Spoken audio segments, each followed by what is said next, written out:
Hello everybody and welcome back to my channel. Today we're going to be discussing all the books that I read in August. The first book that I read in August was Take a Hint, Dani Brown, which is the second book in the Brown Sisters trilogy. It was really fun, it was phenomenal. Obviously it was the first book that I read in the month, so now I'm like struggling to remember exactly what I thought of it, but I just know that I enjoyed it. I know that I gave it 5 stars. It was fantastic. Really loved the character of Dani Brown. She's basically a witch. She's a bisexual witch. Like, there's nothing else to say really, is there? Like, she's just amazing. She's witty. She's career driven, which I love to see. And the way that it was dealt with as well. The way that she was as a person, despite the fact that she was career driven, she was still so like energetic and lovely and had so much like personality to her. I feel like a lot of the time women are demonized if they are career driven instead of like family orientated or whatever. Women can have careers, can have successful careers, but can also be good people. The love interest, Zahir was his name? Zahir, I don't know what his name is. Zafir. He was fun, he was interesting.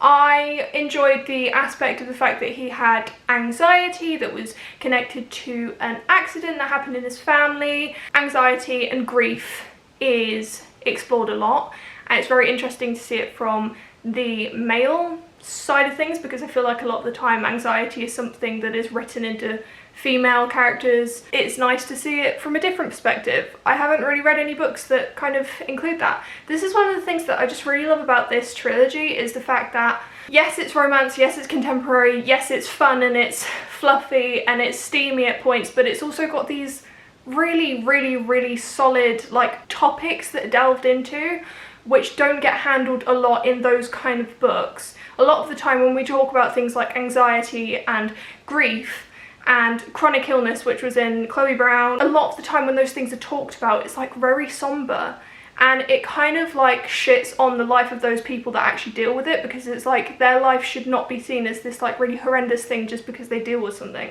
So I just really like that mixture of like, it is really fun to read, but it's also got these serious topics, but the serious topics don't weigh it down. Enjoyed it, loved it. Another book that I gave 5 stars, let's grab it. I think you all saw this coming. Akamath. Love this. It's my favourite. I have since read Akawal. This remains my favourite. This book is just phenomenal. I think everyone and their mum's dog's cousin, that's not a thing, but you know, everyone raves about this. Everyone loves Akamath. And a lot of people say that it's either this or Akawal that's their favourite. I've talked about this a little bit. I think, actually no, I haven't. I haven't even mentioned this in any vlogs or anything. That's kind of crazy. Basically, the thing that I loved about this book was the character development, particularly Feyre's character development. The difference between her at the end of ACOTAR and at the end of this book is kind of ridiculous. It's kind of crazy. Like, it's amazing. Like, she really goes through some shit and she really kind of picks herself up and like figures out who she is and figures out that she's like a strong, capable woman. And obviously her relationship with a certain someone, I'm not going to say who it is, but you know if you know. Her relationship with a certain someone is just amazing, super fun to read. And the characters that get introduced into this, I particularly like more, and I've liked her more and more as time's gone on. That's not funny. I really like her character. There's reasons which obviously I can't talk about because it's not even in this book. And I mean, obviously Asriel, Cassian, the sisters as well. They're not so much in this one, but like we kind of get introduced more to the sisters. Amren, she's really cool. She's kind of like a vampire. I kind of like that. No, just in general, it's a good book. I'd recommend the series if you can't tell. I really love it. 5 stars. The next book that I read was the Southern Book Club's Guide to Slaying Vampires by Grady Hendrix. I was very excited to read this because I previously read... Fuck, I'm gonna ruin everything. My Best Friend's Exorcism. My Best Friend's Exorcism, I gave 3 stars. I thought it was enjoyable, but I didn't think it was phenomenal or anything like that. Southern Book Club's Guide to Slaying Vampires, I enjoyed a lot more. I ended up giving it 4 stars because I think the timing was a bit off. I feel like there was a bit of like a drag going on. It was maybe a bit longer than it needed to be. It was the kind of book where I enjoyed it while I was reading it. Nothing really sticks in my head. I think there's been better vampire stories that have been written. I haven't read many. I should, because like I want to, and that would be great. It was alright. It was 4 stars. So a little bit better than like average, really. There were certain bits that I've heard other people mention that were a bit maybe like pushing the boat out a bit too far, like a bit like gross, a bit like over the top, which I read Stephen King, so I'm fine with it. And then a lot of people say like the reason that they don't like it isn't so much that it's gruesome, but because it's maybe unnecessary. I feel like a bitch. I feel like a cold-hearted bitch when I say that like it does not faze me. I'm so good at like saying this is fiction and this isn't what's happening. I mean, it does happen in real life, but this isn't like an actual thing that's happened that's been written down on paper. So that's the reason why those things I was able to look past, and I ended up giving it 4 stars. I know a lot of people sort of docked stars because it was like maybe unnecessarily gruesome or unnecessarily like grotesque, but like not in your standard like blood and guts. There was like things going on that some people questioned whether it needed to be there because it could have just been changed. It really wasn't pivotal for the plot, but like it doesn't matter. I gave it 4 stars, I liked it. So then I read The Hitchhiker's Guide to the Galaxy by Douglas Adams. This is obviously a classic, like most people have heard of this. I get surprised when people say they haven't heard of it, just because I feel like it's not only such a popular book, it's just like a cultural phenomenon, especially if you grew up, I guess in like the 80s in the UK, I think is where it was like it first started being popular. I read this as part of my book club, the Chaotic Coast book club. I don't actually know what everyone else thought, but basically my thoughts on this book was, it was alright. I gave it 3 stars. It was kind of like, it was easy-ish to read. I was kind of expecting that. But I was also not expecting that because it's like sci-fi and stuff. This is like, the way I would describe this book is basically like, think of the nerdiest thing you can think of and then times it by 100, because this is like just so nerdy, and I was kind of living for it. It was alright. I'm just gonna skip over this because honestly, like, I don't have anything to say. I read Cinderella is Dead next by Kaylin Bayron, and I have previously read her other book, which is This Poison Heart, and I gave that 5 stars and I really loved it. I gave Cinderella is Dead 4 stars because I did really enjoy it, but I don't know if it's going to stick with me as much as This Poison Heart did. Although thinking back on it, I really enjoyed it. Maybe even 4.5 stars I might bump it up to. I mainly loved it for the main character and her relationship with this girl that she meets. It is really a case of like, you know, 2 people being put together in like a serious situation, like trying to fight for their lives or whatever, and then like forming a relationship based off that.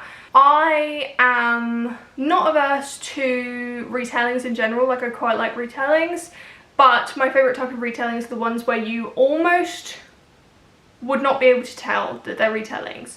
This one you can obviously tell because it's called Cinderella is Dead, but it's so different. It's not like an actual like following what happened to Cinderella. This is following what happens after that. It's a while after all the events of Cinderella. The society that she lives in now basically sends all their girls at a certain age, they have to go to this ball so that they can get married off to men. And it's just your very typical, like, obviously there's loads of rules, loads of restrictions put on the women and basically none put on the men. Men can basically do whatever they want. And it's just this society of like almost like churning out these kind of cookie cutter people, trying to get everyone to conform to the norms and everything. And we follow this one girl who, one, does not want to conform to the norms, but also cannot because of the fact that like it's not who she is. So it just doesn't make sense for her to be going to this ball and being married off, and not only the fact that she's not attracted to men. Does she want to be married off to some 40-year-old man? No, she does not. No one would want to do that, but like there are some people that still just go ahead with it because they're too scared. But she's got the balls to be like, nah, I don't want to do that, and she rebels. There's something weird going on with the king as well. They're trying to figure out what's going on with that, so there's a lot of magic-y stuff. There's like meeting the fairy godmother. Things aren't as you've always heard them to be, and it's fun. It's a fun time, and that's why I gave it 4 stars. The next book that I read was Laura Dean Keeps Breaking Up With Me by Mariko Tamaki. This is a graphic novel. I don't have much to say. It was fun. I gave it 3 stars. It's basically just, as it says on the tin, it's about a girl whose girlfriend keeps breaking up with her. And I think the main sort of moral of the story is like her trying to figure out whether it's really worth it to keep going through this, why she keeps going back to Laura Dean, and like trying to realise that she is worthy of just being herself, and she doesn't need to have this attention from Laura Dean, because obviously it's fucking with her, so she needs to sort herself out. She needs to realise that she's actually really cool. I read another graphic novel, that was The Umbrella Academy Volume 1, and I was so excited to finally read this. It wasn't mind-blowing. I would 100% say that the show is far superior. Like, the show is just amazing. I mean, come on. The show is, if you haven't watched it, go and watch Umbrella Academy. It's so... I don't even know if I said what I gave as a rating. I gave it 3.5 stars. I think the reason that the Umbrella Academy became so famous is because of the fact that it is in part created by Gerard Way, who was obviously the singer of My Chemical Romance. So already he had like this fan base that was like willing to buy anything that he produced or created or whatever. So I think that's the reason why it's done so well, because I think that to a certain degree it stands out. It's a bit of a unique story, but it's also, once again, just superheroes, you know. They are a little bit different, and they are a little bit funky and like fucked up and stuff like that. They're kind of like anti-heroes while also being superheroes. And then I read Little Eyes by Samantha, I've got something in my eye. Then I read Little Eyes by Samantha Schweblin. Oh my god, it's not even Samantha. It's Samantha. This was translated from, I want to say, Spanish, and I've always been really intrigued by this book. It's essentially like dystopian horror. It's about these little toys called Kentuckys.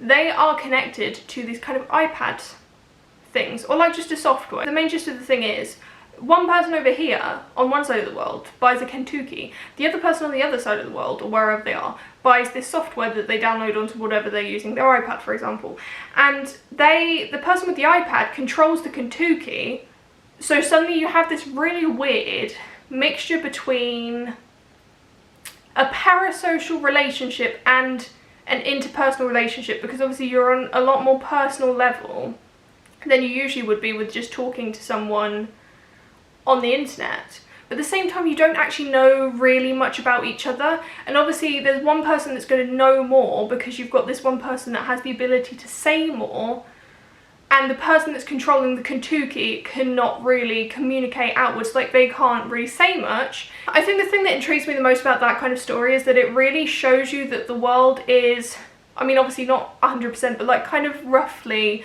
split into groups of people that are more like to communicate themselves, like they like to talk, and the people that like to listen. And you kind of like have this question of where would you fall into? Like, do you feel like you'd rather be the kind of like the performer, or would you rather be like the consumer? I personally feel like I would probably end up doing the iPad thing, because the idea of having someone following me around and watching me scares me a lot. I don't know why anyone would ever want that, to be honest, but you know, people are different. There might be some people that actually like it. It was a very interesting book, to say the least. I gave it 3.5 stars. One of the best books that I have ever read, though, was Evelyn Hugo. I don't have much to say about this. I mean, I do, but then it was just really good, guys. It was really good. It was everything I was expecting. It was potentially more than I was expecting, actually. It is phenomenal, and I can see why Taylor Jenkins Reid has gotten so much hype. I think this is really what started it for her, because she wrote books before this, and then when this came out, everyone was like all of a sudden entranced, and I can see why. The complexity in the character of Evelyn Hugo is like unmatched. She is just such an interesting character, because like on the one hand you're rooting for her, and on the other hand you're like, can you shut up? And I'm thinking this will eventually be made into a movie. I don't know if there's been talk of it before. I know that Daisy Jones and the Six has been being made into I don't think it's a movie, I want to say it's a TV show, but I'm not quite sure.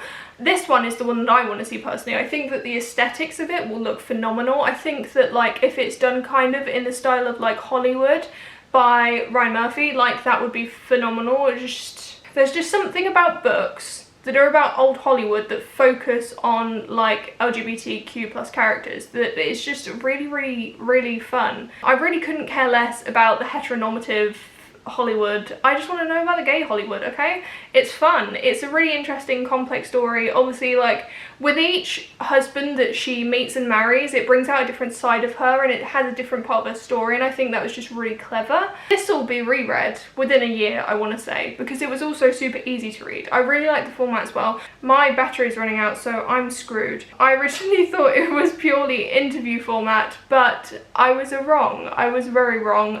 It's actually like a mixture. I am back now. The camera is charged. My face is red and splotchy because I've just done something. I just had the coolest conversation I think I've ever had in my life, and I'm not really going to say anything about it because I don't want to jinx it, but I will obviously talk to you guys about it when it's like public.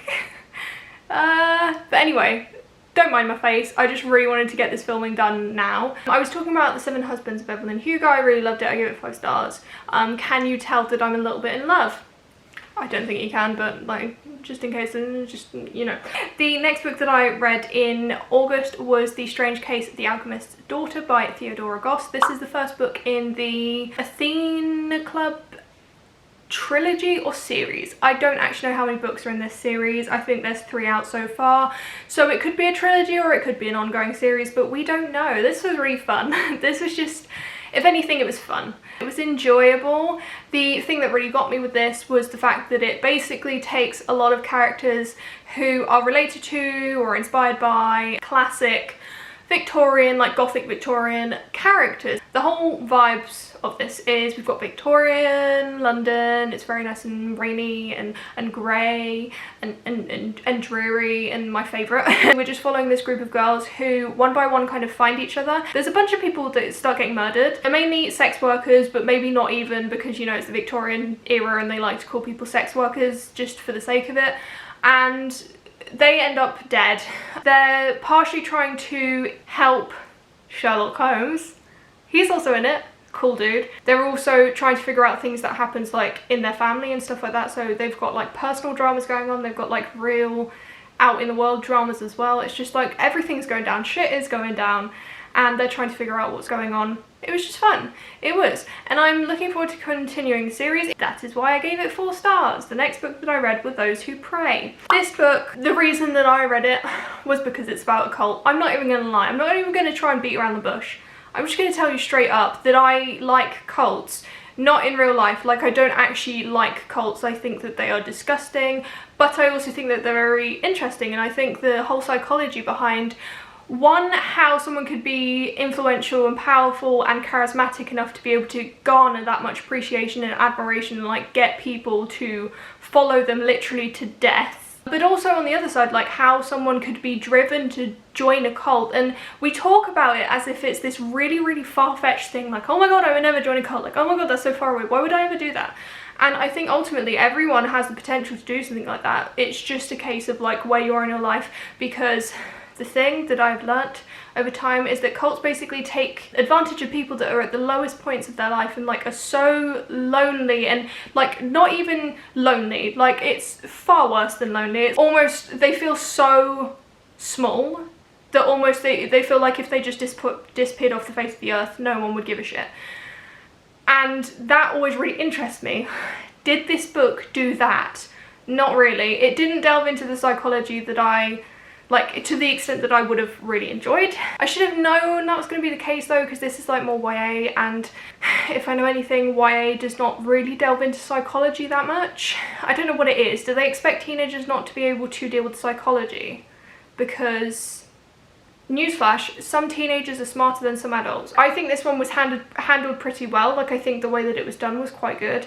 And it was interesting, and I was never really bored. I really liked the setting at the beginning because it was basically takes place at a university in the US somewhere, and I thought that was really interesting. I always love a university setting, especially when it's like those old universities and like those prestigious universities, you know. But the thing that is always missing in these kind of books for me is the psychological aspect of delving into like what's truly going on with the cult leaders, what's truly going on with the followers. And I didn't get that from this. I didn't even slightly get that, because the pacing was really off as well. It seemed like it took so long to get to the point that was kind of like the height of it. And there was just like this sudden click where she was just like all of a sudden, ah, this is wrong, I don't like this. Probably said I gave it 3.5 stars. The next book I read was #MurderTrending. This is essentially the first book I think in like a series, and it sounds a bit odd, but I read this book in April, I think. It's #NoEscape. This is part of it, but I think that it's a completely different story. So I read that before because I just thought it was really cool and I liked the cover. I definitely preferred #NoEscape purely because that's to do with escape rooms, and I am a sucker for escape rooms, especially when you make them into horror. But #Murder Trending is, I think it was an equally cool concept. I'm just partial to a good old escape room.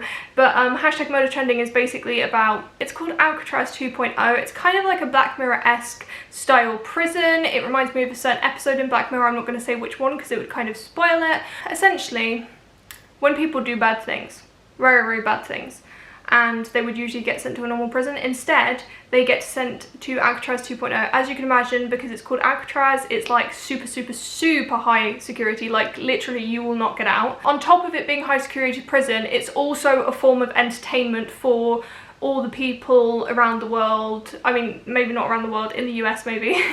And it is run by this dude called the Postman. So Alcatraz 2.0 has these state commissioned serial killers.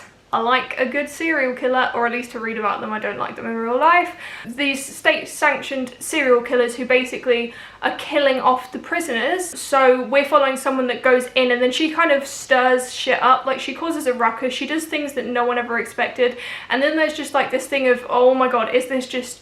like, did this just happen randomly? You just wouldn't think so because it's never happened before. Like, is there something deeper with it? It was very interesting now that I talk about it like this. So the reason I gave it 3 stars instead of like 4 or 5 is because it's not the best writing in the world. It wasn't like the scariest book, and it wasn't like the most thrilling book. It was just fun. The next book that I read, I've got it. I have got it. Is it up here? No. Is it down here? No. Is it here? Is it there? Is it anywhere? Oh, there it is. It's right behind me. I'm such a knob. The next book that I read was Ninth House by Leigh Bardugo. First of all, I love the cover on this. I've spoken about it before. I'm a fan of snakes. I've always been a fan of snakes. Ninth House is pitched as dark academia. It's very dark. It's very, like, atmospheric. I love a good atmosphere. Probably my favourite thing about this book is the main character, Alex Stern. I think her name's Stern, yeah. She is kind of the antithesis of the chosen one. Like, she's very, very different to, you know, your standard chosen one trope, which I really loved. I love that Leigh Bardugo has mixed it up. Not only is it no longer a small white boy, it is now a Hispanic. I think she's Hispanic. She's obviously a woman. I mean, not obviously. She is a woman.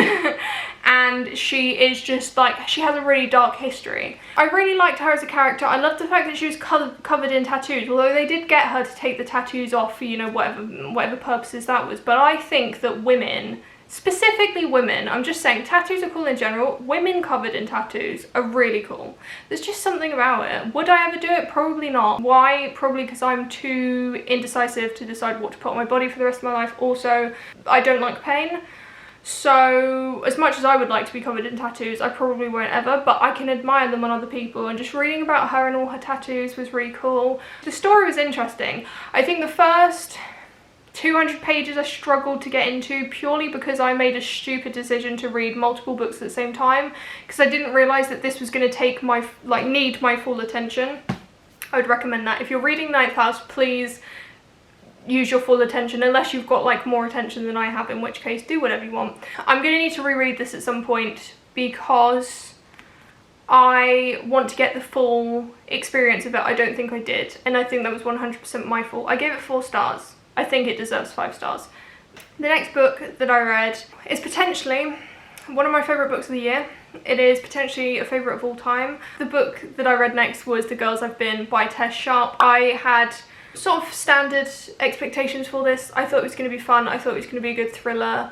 I did not expect to have the reaction to it that I did. I freaking love this book. This book is, oh my god, guys, if I can recommend any of the books that I read this month, please go and read The Girls I've Been. I promise you, it is fantastic. If you don't like it, you can get your money back, although I don't know where you're going to get it from because I don't have any. Once again, this is the kind of book where the characters really did it for me. I loved all of the characters. Maybe not all of the characters, but like the 3 main characters, and then like one of the side characters, she was also really good, like the sister. So basically we're following this girl. She goes into a bank one day with her ex-boyfriend and her now girlfriend, and they go into this bank basically just to deposit some money. And then they get stuck in the bank because some assholes decided that they wanted to try and rob the bank. and it went wrong because they were looking for a certain someone and that person got into a car accident, so they can't get him. So these people were like threatening to shoot people. They're gonna hurt people. It's not a good situation. It's made worse by the fact that this is a super awkward situation because our main character Nora is not actually Nora. Her name is Nora, but before Nora she was someone else, before her she was someone else, before her she was someone else. Basically she grew up as a con artist basically. Like her mum was a con artist. Her mum tried to get her into the con. I still don't know if that's the way to say it, but I'm just going to continue to use that phrasing. Eventually she got pulled out of it by her half-sister, and now she's living with her half-sister, but like along with all the shit that she went through like during her life and like being part of this family that's like a really fucked up family and everything like that, she obviously has a lot of emotional baggage, a lot of trauma. She's trying to deal with that. So she's in this bank. Her girlfriend does not know the truth. Her ex-boyfriend does, and that is the reason that they ended up becoming exes, but then they're like really good friends because they've got the coolest relationship. They call each other Frankenfriends. They're like really sick peoples, and I really love their relationship. She's just in this really tough situation. On top of that, her girlfriend has endometriosis, so she's in a shit ton of pain, like basically throwing up, pain, like seriously it's really bad. Her ex-boyfriend had a pretty shit life, probably still has a pretty shit life. They basically all have pretty shit lives, I'm just saying, and that's the reason why they're together. But it's also kind of beautiful. It's melancholy and beautiful, and I really love those kind of relationships in books and TVs and stuff like that. In TVs. What am I gonna say?